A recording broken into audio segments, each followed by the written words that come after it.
Thank you, Abraham. Thank you, Sarah. In whom do you trust? In whom do you trust? Today's Advent word in the classic movement of Advent Sundays is hope. And I would make the case that a fundamental quality of hope is trust.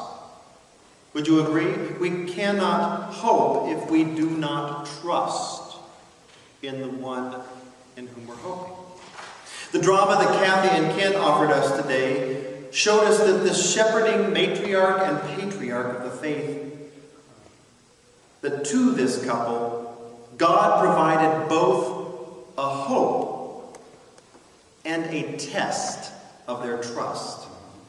The hope, of course, was that though old and beyond childbearing years, they would parent a great legacy of peoples, as numerous as the stars that we counted with the children earlier. But the test, of course, was the call for Abraham to sacrifice his and Sarah's only born child, Isaac, to God.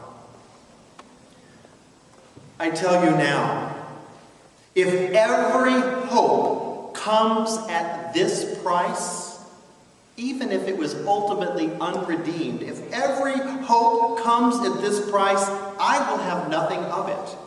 I would rather not hope at all if every time I hoped I had to give it up to be sacrificed to God. I'm just being real.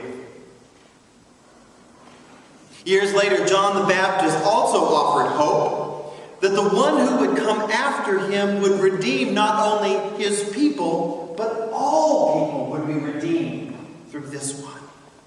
But that hope also required trust, and that trust would be put to the test.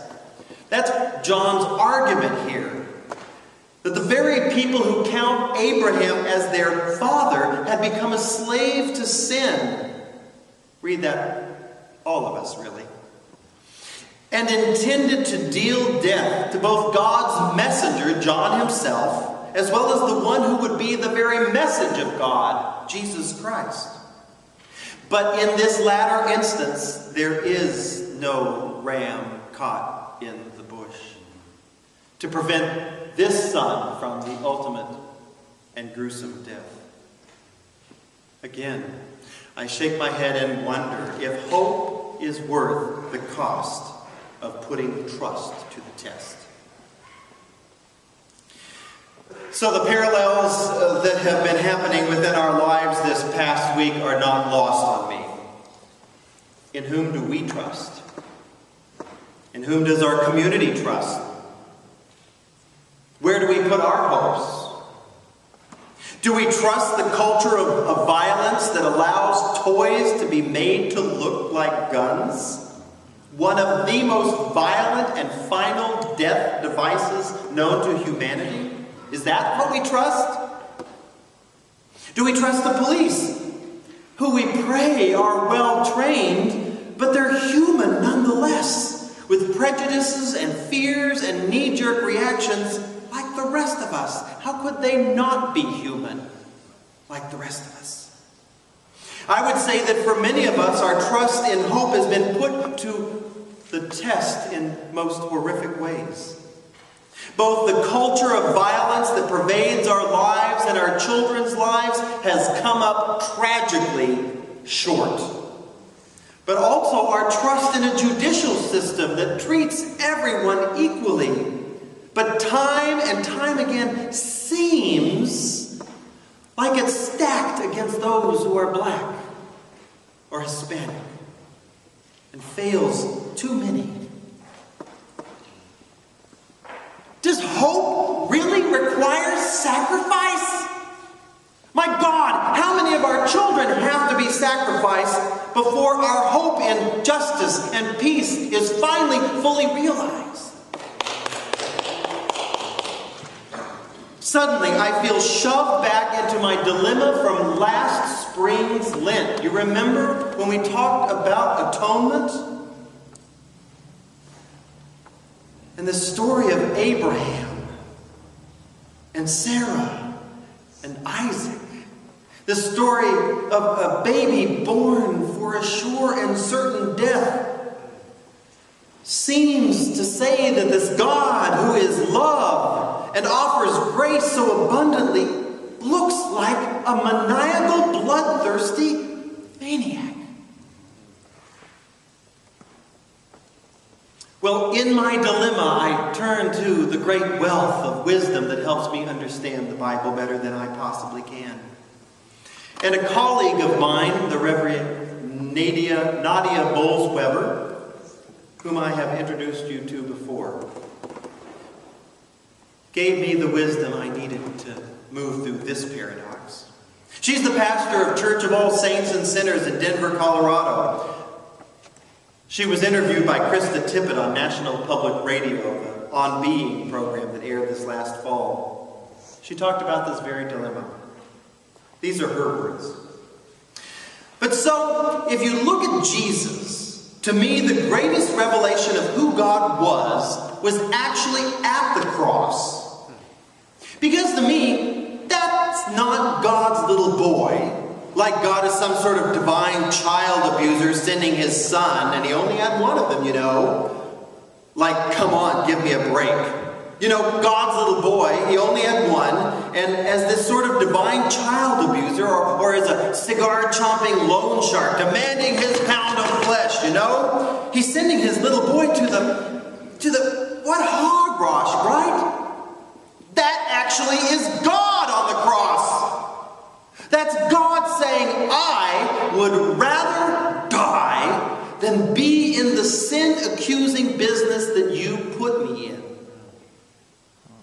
That from the cross, you know, there's all this stuff about final judgment. You know what the final judgment is to me? It's God dying on the cross and saying, forgive them, they know not what they do.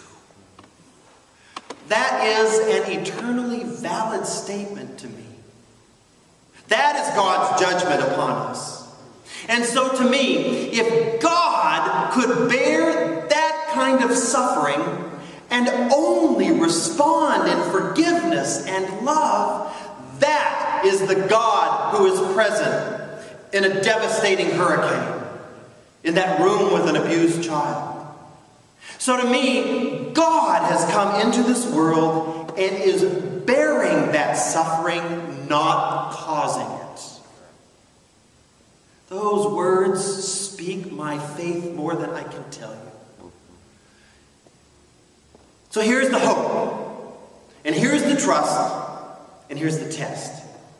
Yes, God promised us the world, everything, life to be lived beyond our wildest imagination. And yes, to receive this life, we have to trust that there is this ultimate goodness that is the essence of creation, this ultimate beauty that is the plan of salvation beyond what we can see in the here and the now and the news of this past week. We have to trust there is something bigger and better and greater.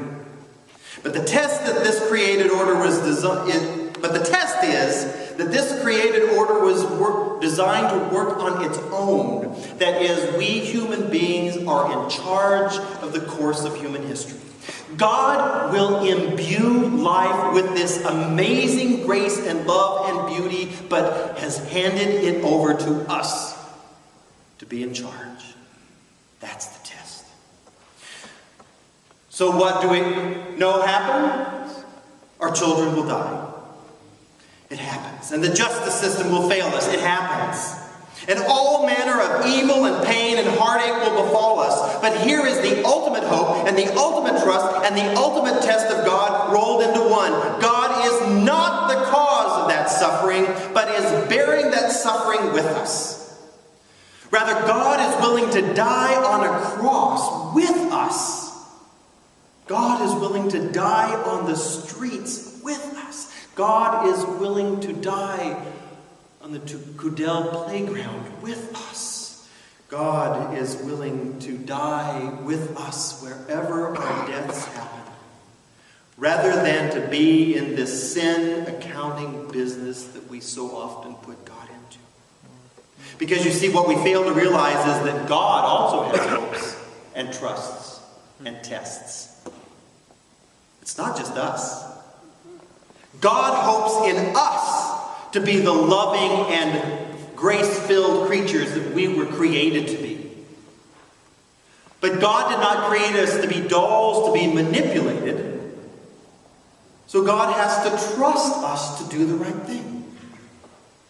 But we put God to the test when we sin, when we follow our baser motives, appeal to violence and hatred and stereotypes and despair. So God did the unthinkable. God entered our very confusing and complex and sin-filled and pain-filled lives and became one of us.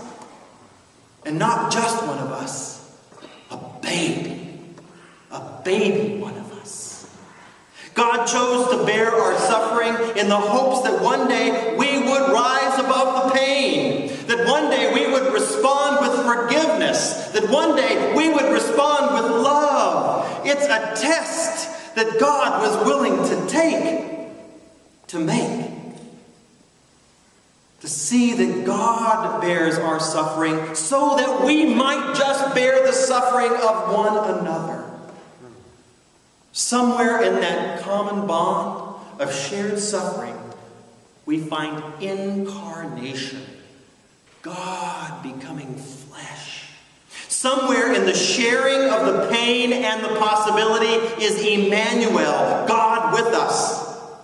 Somewhere in this willingness to give up the sin accounting business in order to live lives of forgiveness, give ourselves over to the love of God, we will get to know one another's hopes, learn to trust one another more, and withstand one another's testing. And then, and only then, will that day be called Christmas.